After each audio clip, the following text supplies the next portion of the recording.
मैं बात करना चाहूंगा यहां के क्षेत्रीय विधायक जी की, संजय शाह जी की।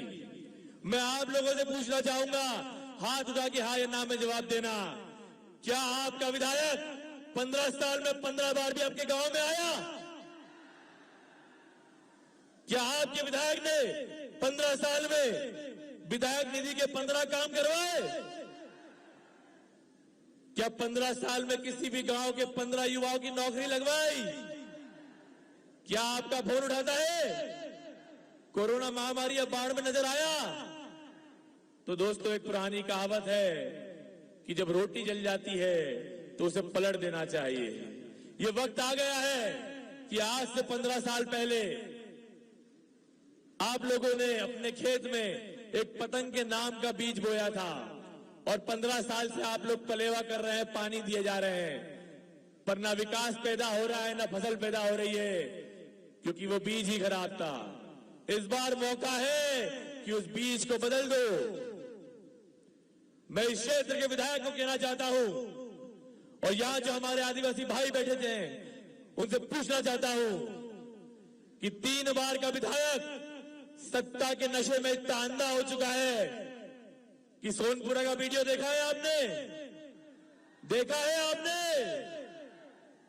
हमारा क्षेत्र का विधायक सत्ता के नशे में पूरे आदिवासी समाज को लाल कुर्ता पहन के हाथों में डंडा पकड़ के मां बहन की गालियां दे रहा था।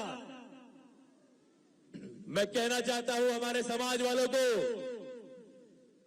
कि वो गाली सुनने के बाद, वो वीडियो देखने के बाद अगर एक भी आदिवासी भाई संजय बाबा को वोट देता है तो वो असली आदिवासी की औलाद नहीं हो सकता। बताइए, याद रखिए, इस मंच से कसम खाइए हाथ लाकर कि ना अपने गांव से संजय बाबा को एक वोट देंगे और न देने देंगे। उठाइए हाथ। आपको याद होगा जब जीतू पटवारी जी आए थे, उन्होंने बताया था कि संजय शाह जी संपूर्ण मध्य प्रदेश के इतिहास के आज तक के सबसे निष्क्रिय विधायक हैं। वो सिर्फ वोट मांगने आते हैं और जीतने के बाद फिर 5 साल आपको शक्ल नहीं दिखाते। जब लछोरा, शमशाबाद, जलोरा, कुकवाड़ी, छिपानेर में बाढ़ आई थी, क्या अगले दिन आपका विधायक आया था? कौन आया था? जब कोरोना महामारी आई थी तब ये विधायक अपना मोबाइल बंद करके बैठ गए थे। ऑक्सीजन सिलेंडर और मास्क बांटने कौन आया था?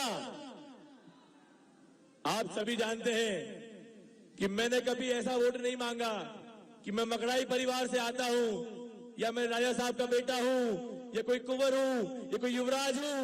मैं हमेशा कहता हूं, ना मैं कोई कुंवर हूं, ना मैं कोई युवराज हूं, मैं तो आपका बेटा हूं। मैंने आज तक नहीं कहा कि मैं मकड़ाई परिवार से आता हूं इसलिए मुझे वोट देना। मैंने हमेशा कहा कि चुनाव हारने के बाद अगर 5 सालों तक मैंने संघर्ष किया है, आप लोगों के लिए मेहनत करी है, नहरों में पानी बढ़ाने के लिए आंदोलन किया है, आपका बीमा मुआवजा दिलाने के लिए मैंने संघर्ष किया है, तो मुझे वोट देना। और हाथ उठा के बताइए, क्या मुझे वोट देंगे? क्या संजय बाबा की फसल को उखाड़ के फेंकेंगे? मैं आखिरी कुछ कहना चाहता हूं आप लोगों के लिए कि जो पानी से नहाते हैं वो केवल अपना लिबास बदल सकते हैं। लिबास मतलब कि वस्त्र।